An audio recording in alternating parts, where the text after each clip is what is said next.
How you doing? How you living? Well, yeah, I just restarted this because I had a very complicated joke and I explained it very poorly.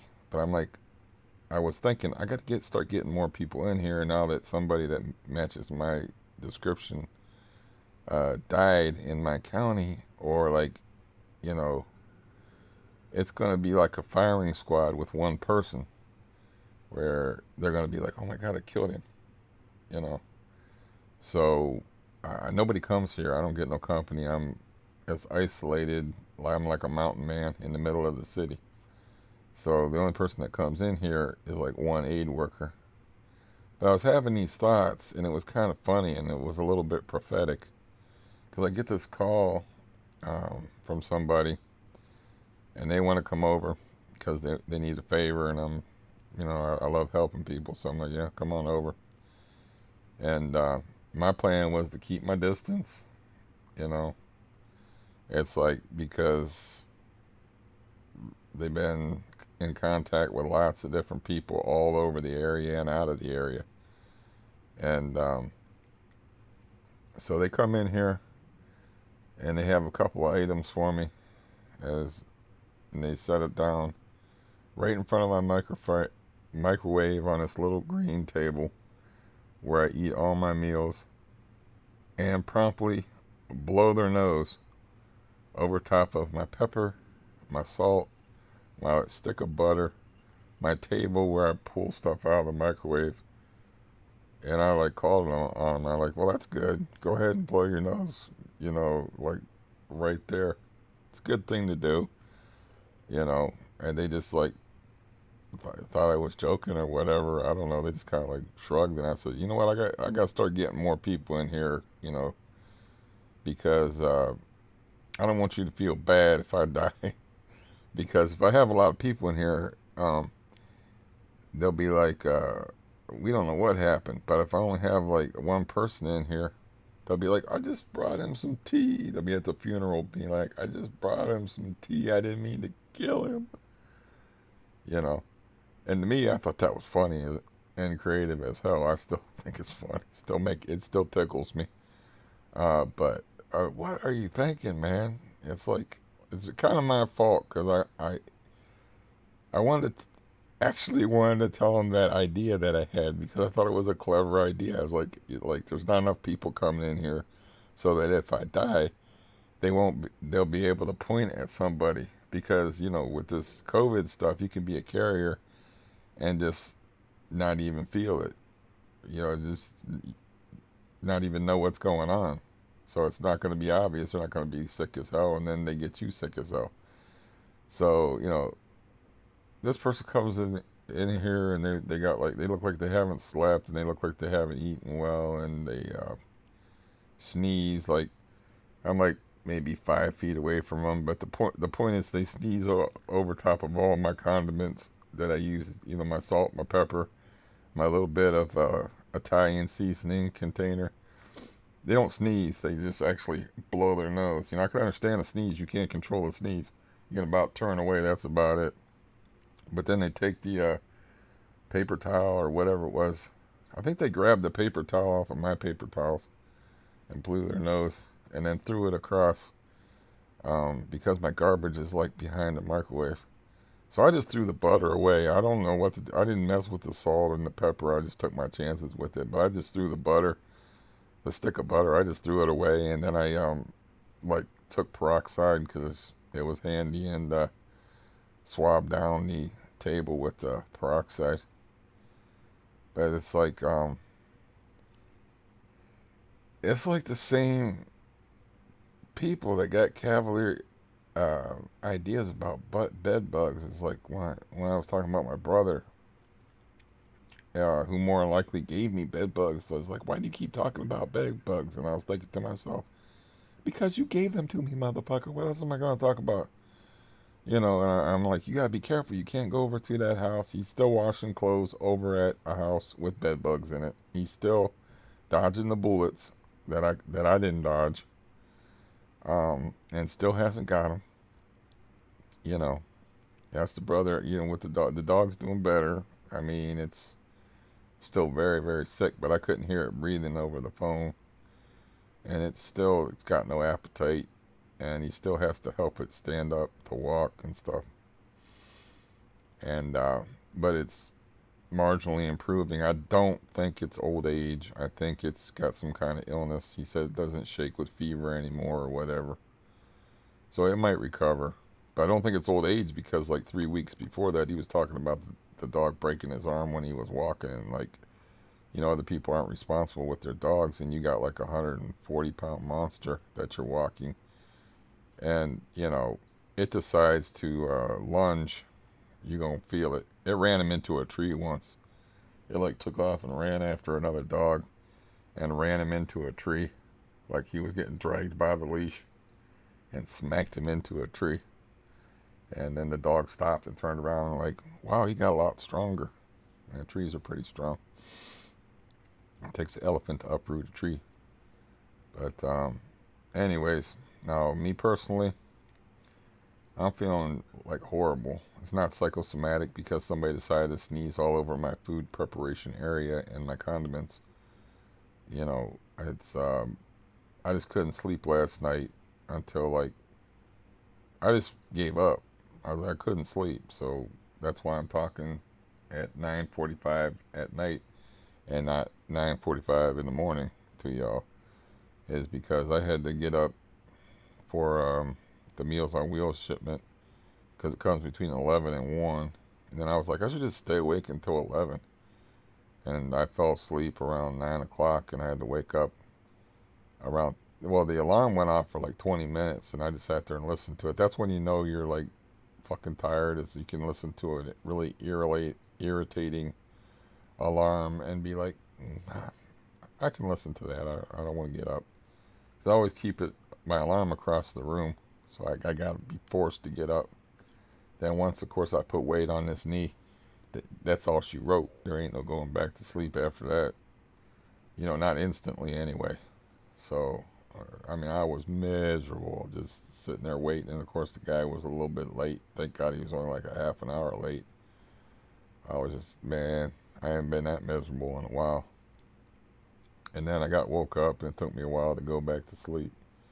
Then I slept from like, I don't know, 2:30 until 8 o'clock at night. So I've had rest. I'm going to be up all night tonight. My head is starting not to split, but I woke up with a splitting headache. So yeah, I'm not feeling all that groovy. I mean, I had to cancel. My aid worker was supposed to come here. I filled out my form rather hastily, but I filled out my form for Medicaid, and I just clipped it to the mailbox. So I'll have to check and see if the mailman picked it up. But yeah, I wanted her to mail that, and I don't really know about like sending her to grocery stores to get me something a little more tasty. Just seems like the less contact, the better, because um, that's why they're doing the lockdown and stuff. It's like the COVID virus will stay on the surface, but it only survives for 72 hours outside of a host. In other words, like, guy's got it, does careless about it, and puts his hand on the doorknob. That virus is there on the doorknob for 72 hours before it dies. In other words, you don't have to be in contact with people to catch it. I got irresponsible fucking people living in this building, so when I go outside, you can be rest assured when I'm touching doorknobs, uh, I either am wearing gloves or I come in and wash the hell out of my hands and then put alcohol in them. Like yesterday, because yesterday I was all fucked up. When I got my Meals and Wheels shipment, I didn't even handle them with gloves. I didn't even think about it because I was just that miserable and that out of it. And I feel like real bad right now with a headache. But I thought I'd check in because I've been checking in daily. And yeah, I don't understand, like, why are you being. It didn't surprise me. That's the thing. It just didn't surprise me. And I even said that somebody in this county died that matches my description. And I got to start having more people in here because I don't want you to feel bad and be like, oh, I just went to help him, man. I killed him. I made like a weepy gesture at my funeral, which I'm getting cremated. I ain't having a funeral. I'm getting cremated anyway. Um, Ain't gonna be no funeral for Steve here. Just be cremated, and then people can talk about what a weirdo I was after I'm gone. But anyways, it's like, I was like, I'm serious. I understand this is funny, but I'm kind of serious. It's like I got to get more people in here now. So if I get sick and die, they won't know who did it. it'll it'll be like that empty chamber in a firing squad, which I love that idea. I had that idea even before she came and made it like self fulfilling. It's like do you watch the news? That is the thing you do not do is like cough or blow your nose around other people, and I'm standing not I'm keeping my distance, mind you, but it's still like 5 feet away, but that's not the point. It's over where I eat. It's over my microwave, it's over my table. I actually picked up a stick of butter and threw it in the garbage. And I was like, I don't know what to do about it. How the hell do you wash a salt shaker? Do I like put rubber gloves on, pour all the salt out, and then like put it in bleach water. I mean, and then throw out the pepper shaker. And it's like I don't know, man. You know, I don't know. I don't understand. Um, yeah, I don't understand people. So whatever. But yeah, I'll keep this short. I just wanted to check in, let you know I'm not sick. As far as I know, I just got split and headache. That is gradually dissipating, but I woke up with it and had like severe insomnia. So now my schedule's all screwed up. And it's like I can't even call that guy. The guy called me twice on two different numbers. Because I called him on Monday, and then I'm talking about my real estate agent, the guy that was supposed to help me move out of here. Because I just figured, like, that's not happening while we're under lockdown here. So I just kind of like, man, it's not going to happen. I would like to talk to the dude, but he called me on two different numbers. Both times I was asleep, or had one time I had the phone off, and I think I was talking to y'all on here. And I didn't check my messages. And by the time I did, I was no frame of mind to talk to anybody. And then I haven't called him back, but I called him on Monday, called me back twice on Tuesday, and I should, um, try to call him in the morning and leave him a message or something tomorrow. I'm a bit depressed, of course, like anybody in this climate, this crazy situation the world's in right now, and the fact that I thought I was going to be out of here. Uh, yeah, so I got a little depression going on, but that insomnia shit was weird. I didn't understand that at all. But anyway, there's my story about somebody sneezing where I prepare my food. Not sneezing. Why do I keep saying that? Blowing their nose. A nice juicy nose blow. And then a throw into the garbage across the microwave area into the garbage can, which sits past there. It's like, if it was animated, there would be like little droplets coming off of the paper towel. And maybe they would have feet and legs and be saying, "Yay, we're free." I mean, I don't know. I just couldn't believe, like, okay, if you have to you kind of have to take this shit seriously around me. Maybe you don't have to take it too seriously around yourself because you're fairly healthy. You kind of gotta take it serious around me. Now, bed bugs you have to take serious around everybody, and I don't understand why there's like my brother's like, man, bed bugs, schmed bugs. Who cares about bed bugs? That is somebody that's had no experience with bed bugs. So I was talking to him for a real long time since they gave me free unlimited minutes on my boob phone. That phone I showed you where it's like it's got ads with all over it. And I like was trying to make phone calls through boobs. Touch the nipple. The nipple's a 9. You know. Um, they gave me unlimited minutes. They gave everybody unlimited minutes on those phones. So I had like a real long conversation with him, And he told me he still washes clothes over at the bedbug's house. So my word means nothing. I have no wisdom to give. I have no knowledge and experience, even though I know what bedbugs are about because I had them because you gave them to me indirectly. So, you just got lucky and you don't have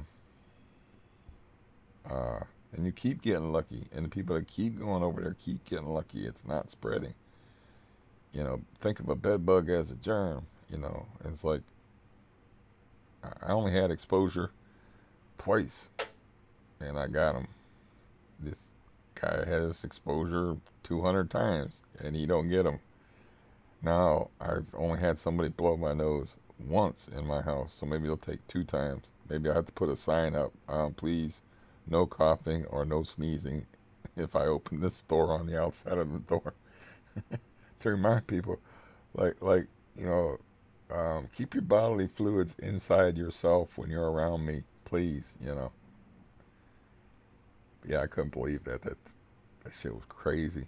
It's like I don't want to go out that way because that's a bad way to go. It reminded me also, I brought it up to her, of this TV show where this guy's like, it's called Longmire, and there's a guy that was played by the original RoboCop, Peter Weller, and he's of course old, and he's spends a lot of his times like in an old folks home, and he just wants to find a good way to die. He don't want to die in an old folks home, and I don't want to die of coronavirus. So and White Hand, he doesn't want to die of some mysterious illness. He wants to find a good way to die, and a good way to die is a hard thing to find. He even writes a poem at the beginning of the episode, but this other sheriff guy calls him up, and he's a bit of a dick, this old guy, but he's like, all right. First of all, I got things to do, and like, why would I want to help you? And the Sheriff Longmire guy says, well, if you help me, there's a good chance you could get killed. He's like, oh, I'll be there in about 15 minutes. So, but yeah, being in a hospital, gasping out your last breath, or like with AFib, does not sound like a whole lot of fun to me. So yeah, like if you can you like shoot me instead of shoot me with a sneeze, just shoot me with a gun. Um, yeah, I'm not afraid to die. So the whole idea of a lingering death in a hospital, man, as much time as I've spent in hospitals, just sounds horrible to me. And I would even take. I don't want to get too morbid because I'm not gonna do that. But uh, I would prefer downing a whole bunch of pills, and that idea is really abhorrent to me. But that's better than like being in a hospital and then dying in the hospital. Then all these people that have been fucking me over for years will be coming visiting me in the hospital, expecting to make amends. I'll be like, man, get the fuck out of here. Let me die in peace. I mean, it's too late now. You're gonna come and bother me, man. I go away, okay? You did what you did. You didn't admit it. You're admitting it now because you're just trying to absolve your own guilt. Get the fuck away from me. Um, yeah. Oh, don't shake your head, dude. I felt this fucking headache. Luckily, not one of the symptoms, but I haven't checked the stats. I'll do that when I get off of here, and hopefully, I don't know. As far as my sleeping thing, I just gotta roll with it because you gotta get your sleep during this thing. That is the main thing that boosts your immune system is sleep. The second thing is the avoidance of stress. Stress is very bad for your immune system. We can take that off the chart because this is crazy what's going on now. So we're all going to feel that stress. And many who listen to this have anxiety anyway, or a benzo situation. So we'll scratch that one. So you want to concentrate on getting enough sleep and getting enough vitamins, getting a good diet, and eating well. And exercise is useful too if you can manage that. I did pump some iron. Uh, I don't know. I don't even know what fucking day it is. It's still Thursday, right? Yeah, Thursday. So Wednesday, about 1 o'clock in the morning, when I realized the kind of situation I was in, man, I broke out the weights, and I don't have enough weights. I'm like, I had to change the weights on these, and I'm like, I don't want to change the weights. Because some exercises, I'm sorry, coughing is one of the symptoms, but that's just morning voice. Um, uh, it's like some of the exercises I can do with a lot more weight, and some of them, the weight that I'm using now, it makes me fall over if I'm doing something involving my legs. Uh, so I just did like 5 reps of this one exercise, and I'm like, if I keep doing this, I'm just gonna fall over. So we'll use the stretchy band and get the same effect of flies, instead of bending over at the waist, because I'm just gonna fall over and throw the weights down and freak everybody out in the building. I mean, why I should be respectful of these motherfuckers in this building, I don't know, but yeah, I was raised to be a polite young man and to use plenty of foul language when necessary, rather than be impolite and make loud banging horrible noises at one in the morning, or to knock on people's windows because the light was on at 4 in the morning. I was taught to be polite, and since I'm not going to talk about, I realize I've been running through some repeats here. I'm not going to talk about the reason why that stuff is so heavily ingrained in me, but I think you understand why if you watch me. So that's 20 minutes. I should have been 10, but anyways. All right, I'll see you when I see you. I mean, right now I'm like, I don't understand this whole sleeping thing. I can't figure it out. So, but yeah, stay safe. Stay away from people who are heedless and throw snot rags across your food preparation area. Uh, yeah, take care of yourselves. Goodbye.